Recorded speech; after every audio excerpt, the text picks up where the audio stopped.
Om Sahana Bhavatu Sahanau Bhunaktu Saha Viryam Karavavahai Tejasvinavadhitamastu ma Vidvishavahai.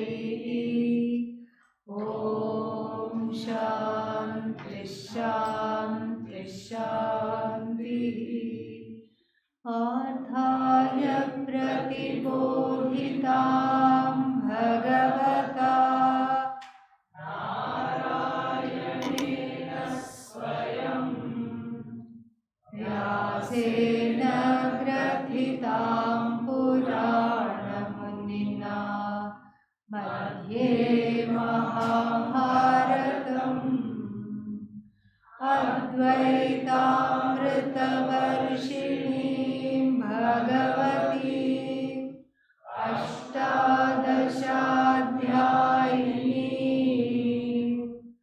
अम्ब त्वामनुसन्दधामि भगवद्गीते भवद्वेषिणीम्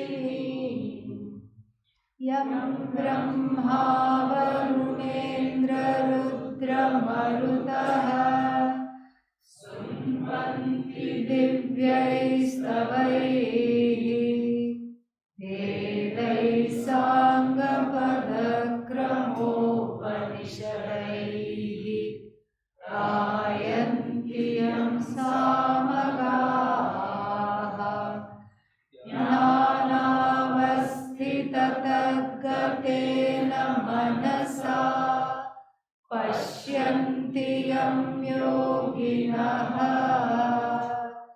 यस्यान्तं न विदुःसुरासुरगणाः देवाय तस्मै नमः देवाय तस्मै नमः.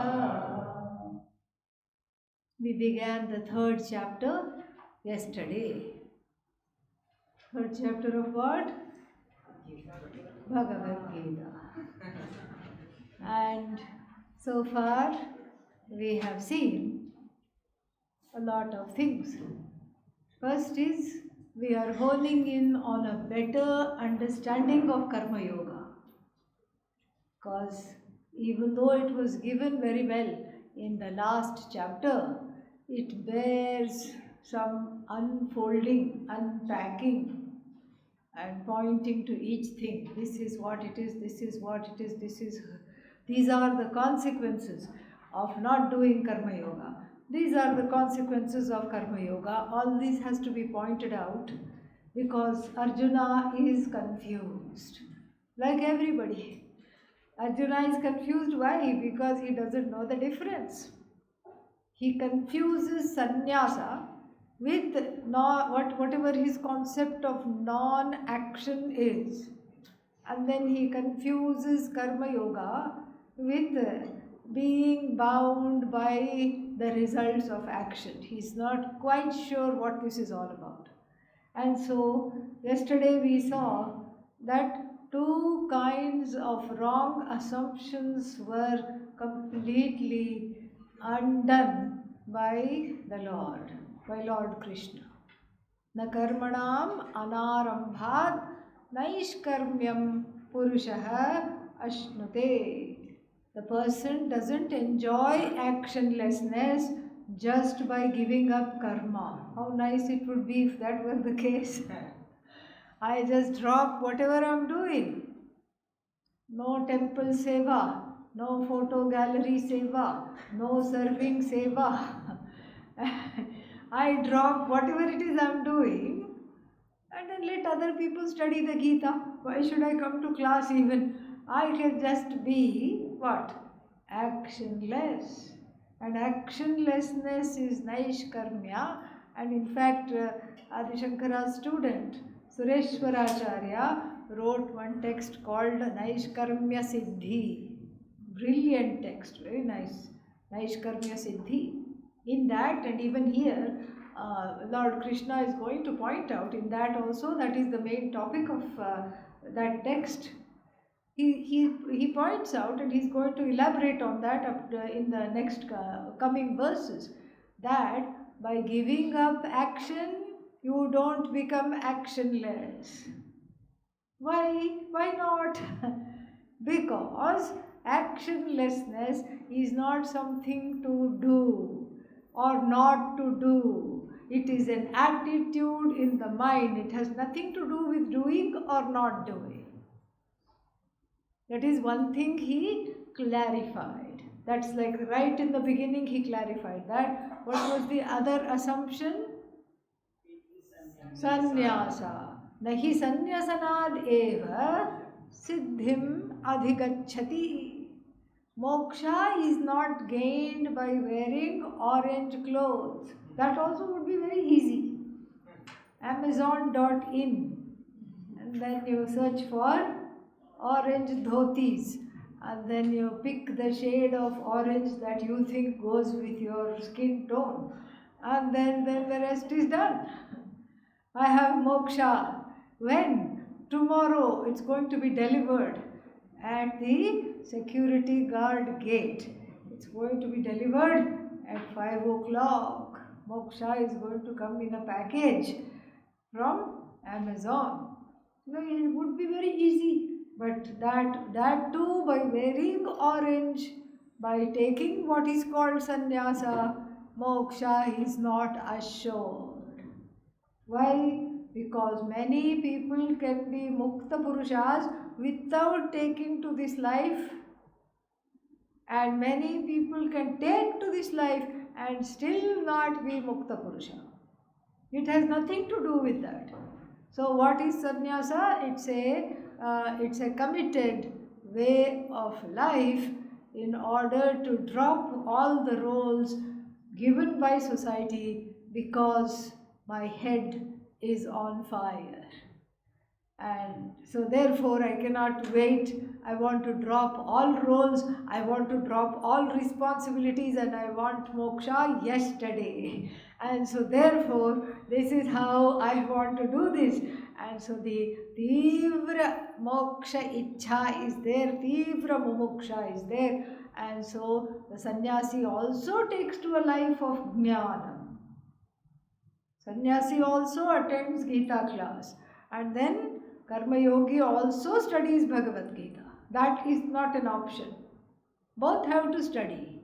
Study is what gives moksha.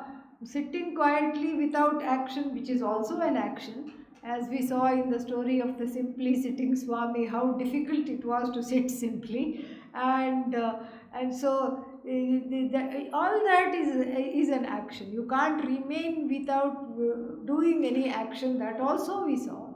Nahi kaschit kshanamapi, not even for a fraction of a second can somebody sit at any time. Jatu tishtati akarmakrit. There is no such person called akarmakrit. Akarmakrit means the one who is not doing karma. No such person. Unless, of course, perhaps, maybe one exception is a person in permanently vegetative state. But still, they also are, there is some basic function is going on. Breathing is going on. Some things, somebody in a coma. So some things are going on. Some activity is going on and reflexes are going on. Some reflex movements are there. So nobody, not even a jnani, sits without doing action literally. Action must not be taken as, actionlessness must not be taken as what? As some kind of a literal affair. It is talked about as an attitudinal discipline. And it is attitudinal, first it is a discipline because Naishkarmya is achieved first through Karma Yoga. I take to a life of Karma Yoga and then I dedicate the results of action to Ishvara. I say Ishvara is the actor and then whatever comes is coming from Ishvara, and so I take myself out of the equation. This is baby Naishkarmya, baby actionlessness, baby steps. So I bring in Ishvara as a proxy actor because otherwise it's too much to think I'm not the doer. It's very too much to think that and that the one hasn't advanced as much in the knowledge, in assimilating this knowledge, and so therefore one has to be very, very vigilant here, and so therefore Ishvara is brought into the mix. Then with the help of self-knowledge, what happens? This gets a little more clear.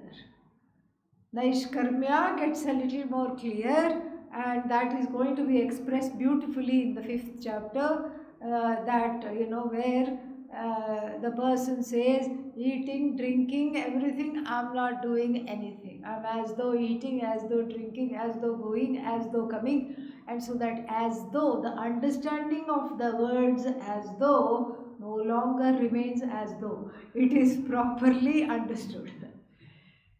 If as though is as though understood, then we are in trouble. Everything else is as though, but as though should be really and fully and deeply understood. So this much we have seen. Let us see further what is in store for us in the next few verses.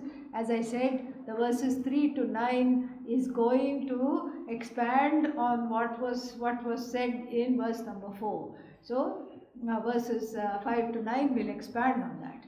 Let us see. Yeah, we have done 5, correct? Yeah. Karmendriyani sanyamya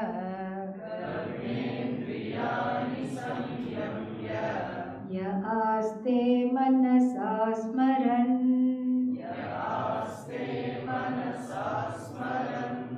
indriyarthan vimudhatma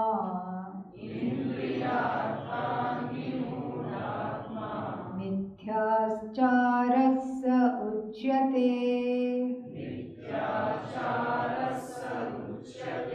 यस्त्विन्द्रियाणि Mansa नियम्यारभतेऽर्जुन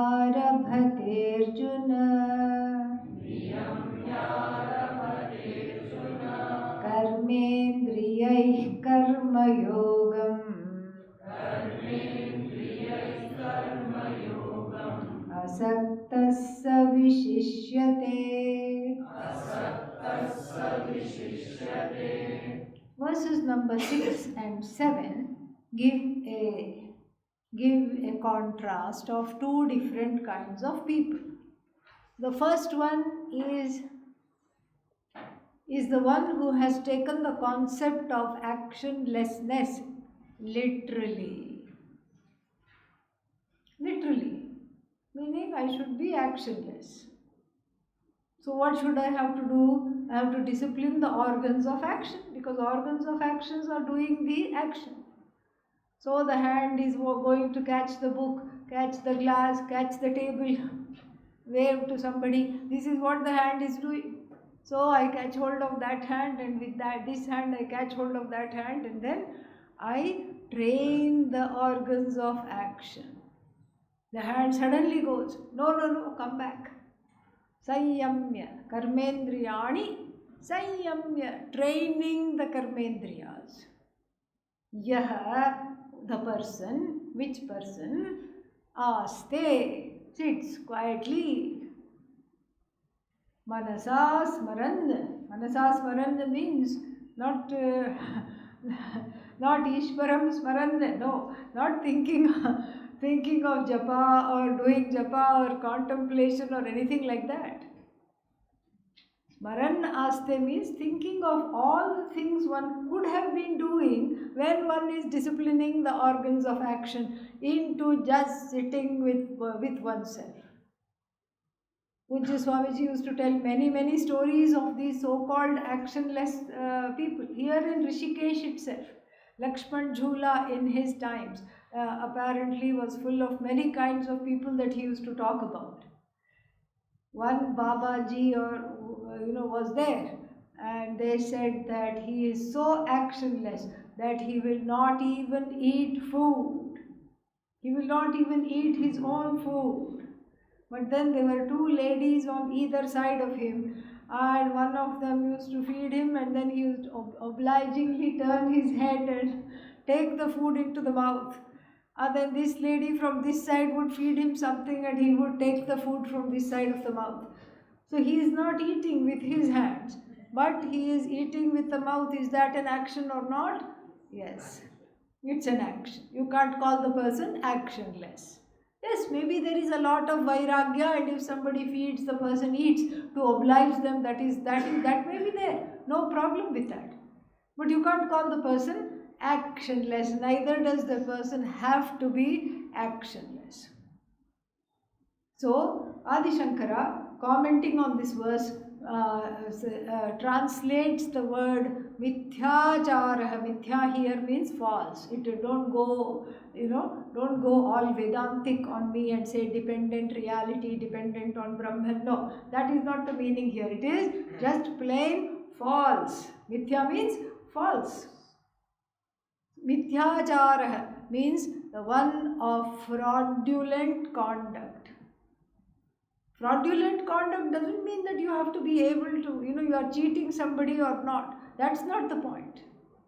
Meaning, you pretend to be very calm and actionless, but actually the mind is going in all kinds of directions, contemplating on all kinds of objects everywhere. Because that's what happens. If you are not doing what you are supposed to do, what will you do? What you are not supposed to do. And there also you may school your organs of actions to keep quiet, but the mind is extremely active and taking you to various places. And such a person is not authentic. They may have become the artists of suppression, repression, but that does not make them authentic jnanis. They are jnani wannabe. Wannabe means wants to be, but they are not jnanis. And so this is what Lord Krishna points out, and Adi Shankara goes to town in his commentary. He says, yes, these people are giving an aura of self-knowledge which is simply not there. And it's a very shallow way of approaching life. So here he says the following. He says, what is that? Karmendriyani sanyamya, disciplining the organs of action. Yaha aste manasasmaran, the one who is able to sit, but at the same time very actively plotting, planning, desiring, wanting, where? In the mind. Indriyarthan, so Indriyarthan means for the all the Indriyas. The Indriyas are repressed, but then they are in the mind completely active.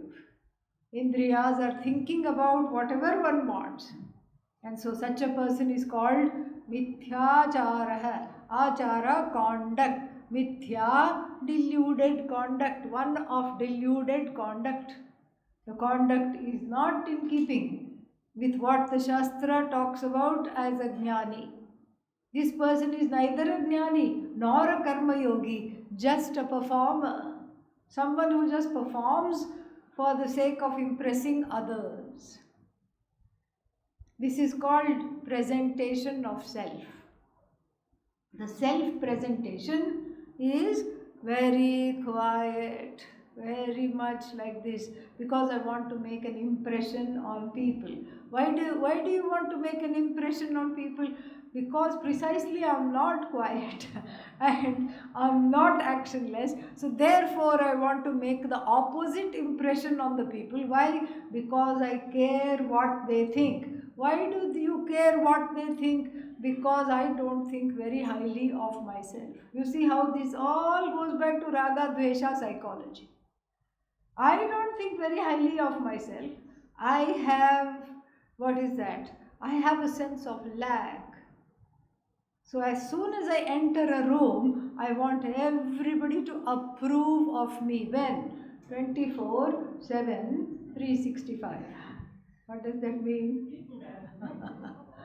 24 hours a day, 7 days a week, no Wednesday off for approval, okay? And then 365 days of the year. No weekend here. I want to be approved of. Why? Because I lack self-approval. If I am confident of myself, then I don't have to have a presentation of self. I don't have to have a posturing. Because I'm not worried about what other people are going to think of me. It's as simple as that. If I'm worried about what will they think, what will this one think, what will that one think, then the posturing and the inauthenticity comes because I'm worried what will they think. And why am I worried what will they think? Because my sense of I-ness, aham, my sense of identity depends on other people's opinions of me. That is why it is important. So why does my sense of identity depend on other people's opinion on me, of me? Because I don't have a good opinion of myself. Then again we ask why. Let's go to the bottom of it once and for all. Why do I not have a good opinion of myself? You can find some local reasons. You can say it is all the fault of the primary caregivers. Primary caregivers. You can say it's because of that. Because the parents were not very approving. They were very strict. You can say all that. But those are all local reasons.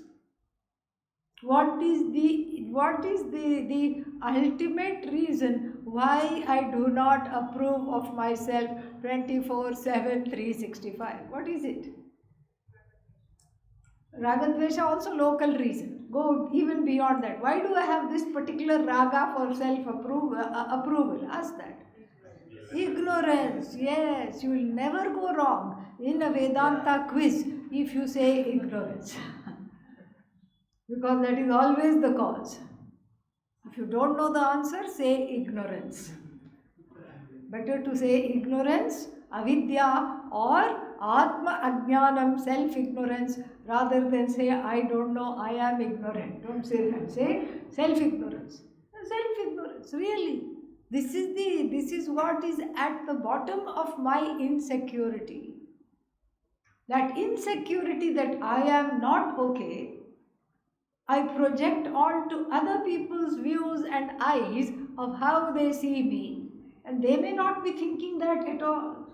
But everybody has a dose of what will everybody think it is. It's the new disease. Yeah. What will this person think? What will that person think? And my impression will be spoiled, ruined. Why do you want to impress people? Well, because I am not impressing myself. Why? Atma Ajnanam. So out of Atma Ajnanam, all these charades are there, and one is not reversing Atma Ajnanam by these charades. Charades means performances. These various presentations of, exaggerated presentations of self. I am a Mahatma. Agreed, you are all Mahatmas. We are all Mahatmas. We don't have to do anything to prove it. I am Mukta Purusha. Agreed. Everyone is Mukta. You don't have to show it. Even without showing, one is free. But all these elaborate presentations of self is due to the fact that I still don't know that I am already free and I don't have to go through this. And such a person is neither a jnani nor what? A karma yogi. Such a person is wasting time, wasting their time, because instead of at least studying, there is such a thing called intellectual honesty, which means I admit to myself, you know what, I don't know. And even that is actually all knowledge, because I know that I don't know. See? It's all knowledge. It's sarvajñatvam that is bringing to the fore ignorance of the self. The Atma, the Brahmatma, is not even opposed to self-ignorance. That's why it continues for many people outside this ashram. It will continue. So what if they don't come here? Let them not come here. Bhagavan is very, very generous. Next life. Let us see. What if next life is a dog? Doesn't matter. Life after that. Life after that. At some point they will understand. Some point they'll know. Already Adhikari Shariras are so many, because now the most of the Adhikari Shariras are in India. The population has increased. We have overtaken China. And people keep asking me, then so many people, where are they coming from? They were Kida in their last life. The Kida means what? Some creepy crawly. Now they became human beings. So many jivas are there. Think of bacteria. Bacteria itself on one square inch surface here. You just take a photograph and put that under the microscope. Millions of jivas. They're all jivas. Yes. They're all jivas. Millions of them are there. And we know we have done something to them, because in 1 second they can cause cold, fever, corona. Even though you can't even see them, they can cause so much mischief. So maybe they are all becoming human beings. And so more and more Adhikari Shariras are coming, which is something to celebrate. So from the Shastric standpoint, this population increase is not a big deal at all. It is supposed to be just like that. It is in keeping with Bhagavan's law. So this person neither a karma yogi, nor a jnani, nor a bhakta. Because how can they be a bhakta? They are already decided, I am actionless. I'm not going to sing bhajans, I'm not going to meditate, I'm not going to worship. All those are actions, I am actionless. What a waste of time. And there is no intellectual honesty to admit, I don't know. And so therefore they pretend to know. And if you keep pretending to others, there comes a day where you start becoming in self-denial also. You pretend to yourself. And then what? Mithyacharaha saha uchyate. The person is a waste of time, a burden on Mother Earth in this form.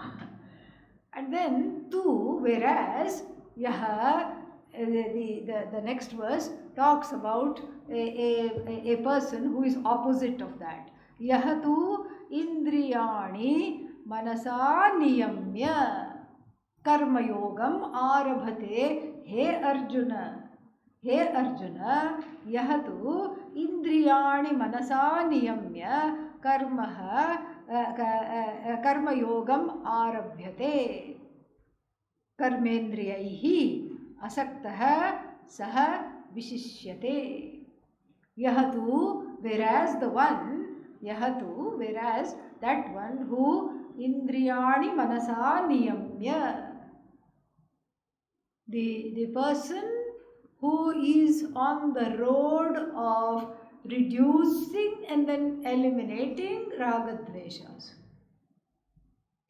with the mind. Mind includes buddhi here. So with the mind and buddhi, having chosen moksha. Remember in the last chapter we saw vyavasayatmika buddhihi eka iha. Only one particular pursuit, and that is the pursuit of this knowledge. And if you don't make this decision, the buddhis will go in many, many branches and directions. Do you remember that verse? Say yes, even if you don't want to. So this is what it is. And then bahushakhaha anantaha cha buddhayaha avyavasayinam. Avyavasayinam means the undecided ones. The ones that are undecided about what to pursue fall into the mistake. They make the mistake of what? Of choosing too many things, of pursuing too many things, neither here nor there, neither karma yoga nor jnanam. It is called ubhaya bhrashta, fallen from both paths. And so that is what the thing is. So here yahatu manasa indriyani sanyamya, disciplining the indriyas. What indriyas? Jnanendriyas. Disciplining the sense organs with the mind and the buddhi, and how disciplining? Keeping them away from the objects that cause raga and the objects that cause dvesha. Keeping the mind free of raga dveshas. Some kind of a housekeeping, inner housekeeping. Inside the buddhi, there are cobwebs of raga dvesha. And then that has to be cleaned with the broom of what is called karma yoga.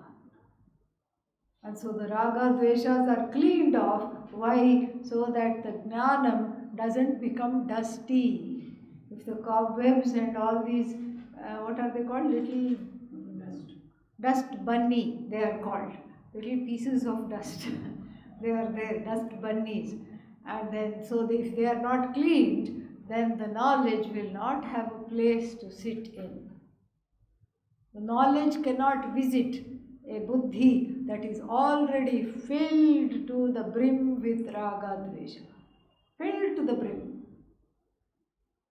And so therefore there should be room.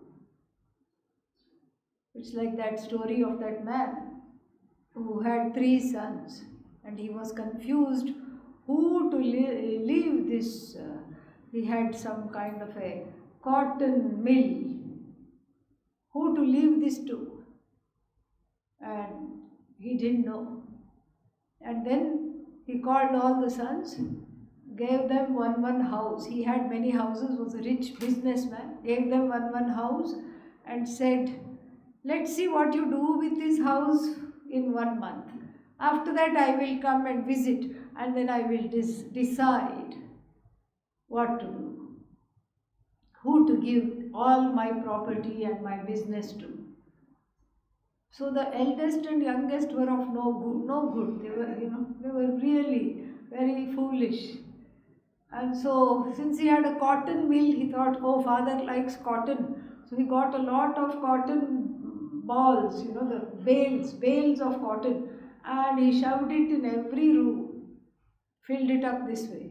Because they asked, what should we do with the house? The father said, fill it up with whatever you like. I'll come and visit and see what you have filled it up with. And then the younger one said, oh, the elder one is doing cotton balls. I will do fabric. And I am better than him. So the youngest one, what did he do? He just bought rolls and rolls of fabric and filled it up full of fabric. And so the youngest one was, the middle one was busy taking care of the business. He actually forgot all about this, what was supposed to be done, and the date was coming. And then the brothers asked him, aren't you ready? He said, oh no, what shall I do? And then he just cleaned it up nicely, put some curtains, put a nice photo of Bhagavad, made places for people to sit, put some lamps and some incense, and then just kept it open like that. Father went to the first son's house. Actually, it was warehouse by now. And then he got allergic. He started to sneeze. So much cotton, all the cotton dust went up his nose. Then the father went to the youngest one. Because even though it was supposed to be in order, the youngest one said, no, I have done much better than him. Come to my house. And that, as soon as he opened the door, bales of cotton, rolls of cotton hit his head. And then he almost was falling. He had to be rescued from that. Then finally, when he went to the middle son's house, he could relax. He could sit there and he could have something to eat and drink and then do some bhajans and all these things. And he was very happy. So like this, if the head is filled with not cotton, but ragadveshas. Head is filled with all that, there is no room. There is no room for this knowledge to come and sit. So, emptying the ragadveshas strategically is not possible without taking to a life of karma yoga, a life of discipline, where the whole life is to let go and shed the ragadveshas. That is the idea. So, what is that? Indriyani manasa niyamya, managing, disciplining, karma yogam arabhyate. So, indriyani karmendriyaihi. So, with the help of the organs of action and the mind, the one who subdues the ragadveshas by disciplining the mind, then begins a life of karma yoga. Karma yogam arabhate. A plus rabh, to begin, arabhate. So karma yogam arabhate.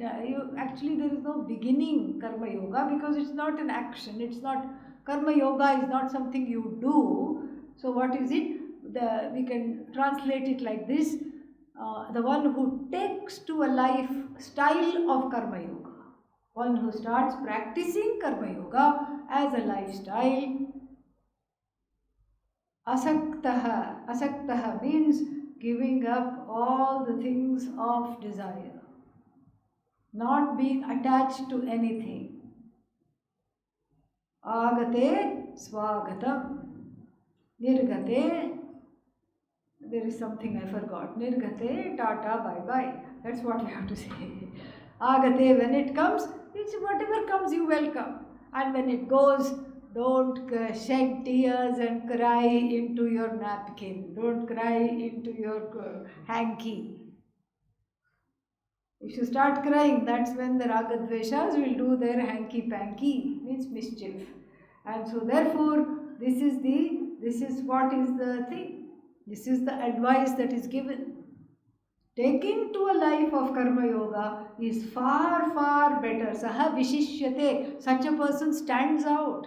Stands out to where? As compared to the fellow in the last verse, where the person said, I already know. I know. And in India we have this kind of a slight sickness of saying, I know. Especially when somebody is giving directions. First we ask for directions. How to go here? And they will start talking and you say, yes, I know. It may be a cultural thing, but it is something which is very interesting. And then so if you keep saying, I know, then even Bhagavan will not help. Bhagavan will go away thinking, okay, he knows, she knows, so why should I go here and help? So therefore here, karmendriyani sanyamya, so the niyamya, yaha karma yogam arabhate, saha asaktaha vishishyate. Vishishyate means stands out as superior. To whom? To the one in the previous verse who already thought, I'm already there. Convinced himself, herself and others as well, I'm already there. I am quiet, I am meditative, I don't do anything, I am actionless. And so in every in every kind of an ashram-like atmosphere, this is something we have to guard against. Because we are all in a group, we are studying together, there are other people also, and then so it is very, this kind of a spiritual posturing, unbeknownst to us, can creep up within. And instead of being authentic, then you start thinking, should I smile or should I not smile? If I smile, people will think I'm too easygoing, so I should just, but then if I don't smile, they'll think I'm mad at them. So maybe a slight smile. And like this, one drives oneself totally crazy and others too. Better to be honest. And actually, when I say I don't know, you don't even say don't know, because you've been studying for almost 1.5 months. That's not a short time. 1.5 months, day in and day out. You can't say, I forbid you to say, I don't know. What should you say? I am in the process of knowing. That's a nice way. I am in the process of knowing. And if I'm in the process of knowing, then it's better to be honest about it. Yes, there are some things I know, there are some things I don't know. Here I am in the middle. Some things I don't know. Because if you already think I know, then there is a certain different kind of an energy that is given off. And so therefore, this whole chapter is about following a certain kind of an authenticity and guarding against the overwhelming raga and dveshas, not allowing the raga and dvesha to overpower oneself through karma yoga, through taking to a life of karma yoga. Then, so therefore what to do? Verse number 8 says, Niyatam kuru karmatvam Niyatam kuru karmatvam karmajyayo hyakarmanaha karmajyayo hyakarmanaha sharira yatra pichate sharirayatra pichate na prasidhyeda karmanaha.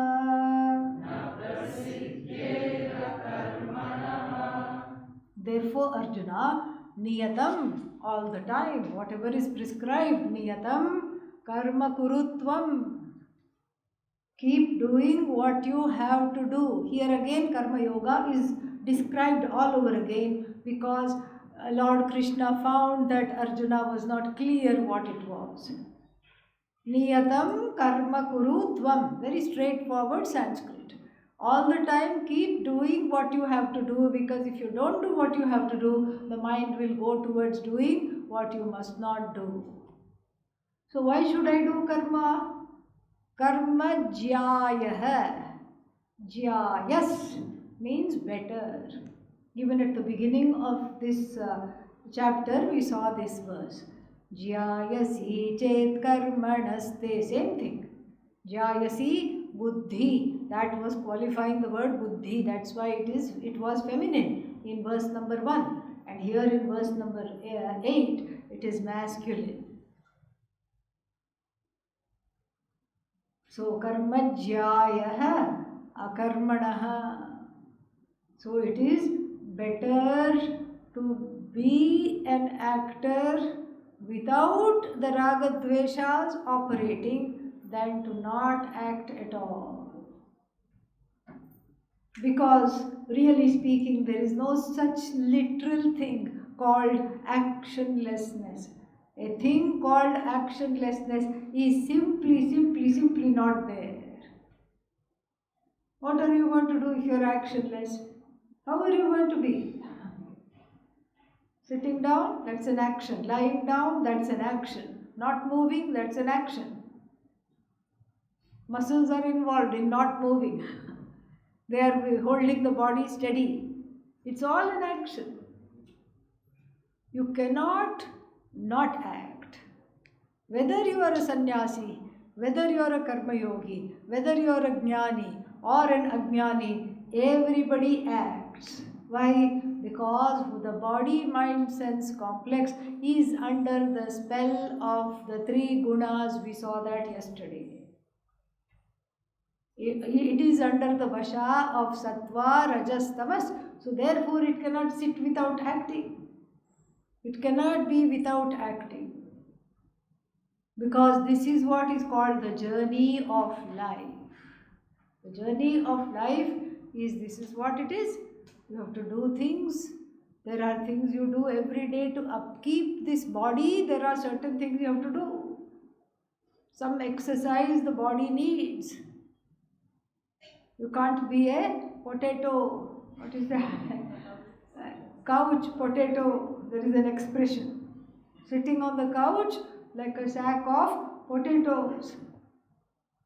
You can do that if somebody is inert, but since nobody is inert, you can't become a couch potato. You can't do that. This is really not an option. So even the jnani gets up and goes for bhiksha, comes back, takes a dip in the Ganga, teaches, eats, sleeps, everything the jnani does. Karma yogi also does. Ajnani also does. So you cannot be free of action. Free of action means what? It's just laziness. Adi Shankara here says in the commentary says laziness. Laziness means what? The person is a procrastinator, and the Sanskrit word for procrastinator is Dirghasutri. Everything makes it long and doesn't do it, prolongs everything. Prolongs everything. Dirghasutri. Maybe tomorrow. Tomorrow never comes, as we know. So then, tomorrow. Tomorrow. Why aren't you doing it today? Because I'm actionless. So, this is the way one fools oneself into thinking one is actionless, but really speaking, one is not actionless at all. The mind is very active. The raga dveshas are jumping up and down. The raga dveshas are wrestling one another. No, no, no, you had a turn last time, it's my turn now. I'm going to be in the forefront. Lot is happening. And so, therefore, here for the Sharira Yatra also, from morning to night, the body has its own journey. It has to be kept clean. It needs some exercise. It has to move. It has to eat. It has to digest the food. It has to breathe. All this it has to do. So you can't even Sharira Yatra apichate, even for you this body as a yatra, as a journey, to keep up this body in this life itself, lot of karmas are required. Na prasidhyet means is not possible for the person supposedly who doesn't do any action. Not possible at all. So therefore what? Therefore take to a life of karma yoga. So there are two ways of worshipping Ishvara. One way is to sit and worship at the altar, orally, verbally, one, and then physically through flowers, etc., and then mentally through meditation. Mentally. These are the three kinds of actions where worship of Ishvara is called. This is what is called Vaidika Karma. This is what the Vedas prescribe. Yajna is a very important Vaidika Karma. So this is how one worships. This is one way. All three are just one way.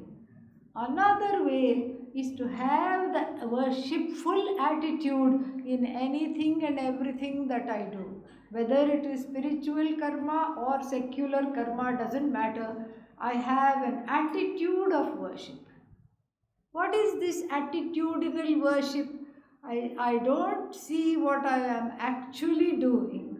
I transcend from that activity to look at myself as being in service of Bhagavan. So whoever I'm serving or whatever cause I'm serving, I see that as non-separate from Bhagavan, and I see this action as an act of worship. This is when karma becomes yoga, equipped with this particular attitude. So the regular karma, where Ishvara is invoked and worshipped at the altar or in the mind, whatever it is, that is for the phalakankshinaha, for the people who want results. Results that are other than the action. Results that are other than the action means I am doing this yajna to beget a child. I am doing this yajna in order to become more prosperous. I am doing this worship for the well-being of my family. And even with the donations, like I am donating this so that my family is happy and well, and so that the children's health is good and everybody is free of obstruction. Nothing wrong. There is nothing wrong in that. In fact, this is prescribed in the Vedas. No, nothing wrong at all. In doing worship and telling Ishvara, I have a list. Please read the list. All this I want, starting from the A to Z. And sometimes you stand in front of Bhagavan in the temple and the whole list comes tumbling out. You just vomit the list in front of Ishvara because you don't know what to ask for first. Oh, yes, yes, that too. Yes, this one. Oh, don't forget this one. Yes, that one. Yes, all of it right now. Oh, no, I forgot this one. Okay, add that in the addendum. Nothing wrong. This is fine. And Ishvara will give in which is in comparison or in commensuration with whatever effort has been put, the karma phala will come. However, this is not the key to self-growth. This is just the reproduction of same old, some sorrow or the other, called samsara. That's what it is. Because how is this? It is worshipful. Yes, it is worshipful. But suppose Bhagavan says no. Every prayer is answered. You see, sometimes the answer is no or not yet. Am I willing to accept it? No. I unleash even more pujas, even more yajnas, and said, no, you got to give, you have to give, I have asked this, I have done this, and even more danam, ishta karma, purta karma, giving, reaching out actions, giving actions, this action, that action, everything I unleash, and then that is even more karma. Then even if it yields punya, that means what? I'll be born with a silver spoon in the mouth. A silver spoon in the mouth is wonderful because then all soft things to sit on and sleep on and rich things to eat and fantastic. But then in that kind of a life, Ishvara sometimes is not in the picture at all. Not in the picture. What to do? And so therefore, this kind of a life, even though it's prescribed by the Veda, is prescribed for people who are on the path of self-growth. The idea is they reach a level of surfeit, means too much. Like if you eat too many sweets, what happens? You don't want any other sweet after that. You don't want to touch that at all.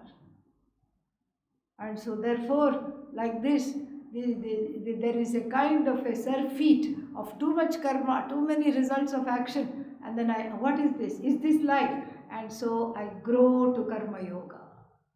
That is how the growth process takes place. And so here the karma itself is yoga. Karma eva yoga, karma yoga.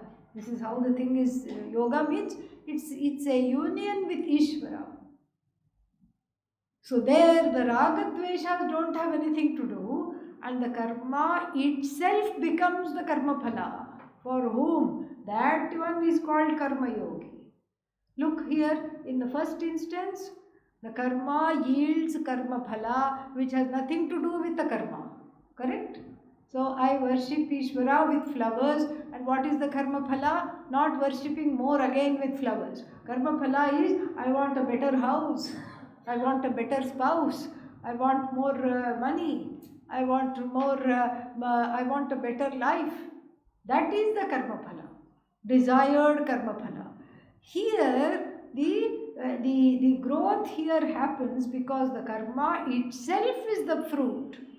Karma is the fruit. There is no fruit of karma here in karma yoga. The karma yoga itself makes me worshipful and happy. But how are you saying you are getting rid of the raga dveshas? Here you are desiring what through karma yoga? What is desired? Antakarana shuddhi. Very good. Antakarana shuddhi. Inner cleansing of raga dvesha is desired. Why? For the sake of studies. Why? For the sake of moksha. 3 desires already are there. So how do you say this is getting rid of raga dveshas? 3 desires are there. Still it is considered freer than the other type of karma. Why? Because these desires you did not cultivate. These are uncultivated desire.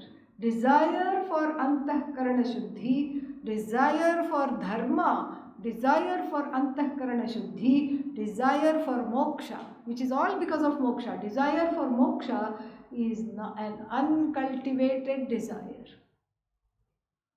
It's like, these, what is that called? This police force has dogs, these big dogs, hounds in the police force. So the thief has got away, and then the police has fired a shot, it hit him in the leg, and he somehow managed to escape. Few blood drops are there. You know what the police does? The police people, they rub a small piece of cloth, a rag, on that blood spot and make this bloodhound. That's why it's called bloodhound. Sniff it. You better have strong arms, because it sniffs it and takes off in hot pursuit and goes and finds that fellow hiding behind a shed, an abandoned shed, or somewhere he is sitting underneath something he is sitting. It will go and catch him by the leg. And that is exactly moksha is. There is a vasana for moksha that one has not. It is a God given. The desire for moksha is not Jiva Srishti, it is Ishvara Srishti. Like the desire for food. We are not talking of, 5-course meal. That's a cultivated desire. But something to fill the stomach. It is not Jiva Srishti. The baby comes out of the mother's womb and milk is ready. Right temperature, wonderful nutrition, correct taste, very nice. Sterile, ready for the baby to drink. It's amazing. And especially if you see these National Geographic videos, the baby doesn't need a GPS. How to get to the mother's milk? It goes. Sometimes even the eyes are closed. Kittens, puppies, they still make the way to the mother's milk. This is uncreated desire. And same thing, air, the need to breathe, uncreated. The baby doesn't come out of the mother's womb with an oxygen tank. Oh, it just opens its mouth, cries, air goes in, breathing starts. And so, for every uncultivated desire, there is a solution where? Here and now. Moksha, uncultivated desire, there is a solution here and now. And that is what Karma Yoga is based on. And Karma Yoga is based on this premise that what I want is already here. I have to understand it. I have to ready my heart and my mind for it. That readiness is called what is called antahkarana shuddhi. And so because of this, so therefore this uncultivated desire already has a solution. I am not following ragadvesha. Ragadvesha is the words are applicable to cultivated desires, not uncultivated desires. Cultivated desires, yes, that's where the ragadvesha apply. What is Karma Yoga then? Karma Yoga is understanding that I can't always do as I like. It is impossible. Therefore, I learn to love whatever it is that I have to do. I can't always do as I like. Therefore, I learn to love whatever it is that I have to do. This learning is what gives antahkarana shuddhi. This is what transforms the person. And so, niyatam karma kurutvam कर्मज्यायो हि अकर्मणः शरीरयात्रा अपि च ते न सिद्ध्येत् अकर्मणः. And then from verse number 9 onwards, the Lord is going to talk about a big yajna happening in the Vishwa, in the whole Jagat. There are many, many yajnas. Yajna is used metaphorically in the form of giving, in the form of a sacrifice. where it is already happening. And then we'll read this verse, very beautiful verse. Yajñārthat karmanonyatra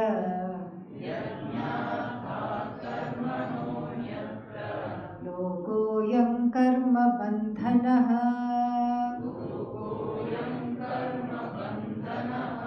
tadartham karma kaunteya mukta sangas samachara.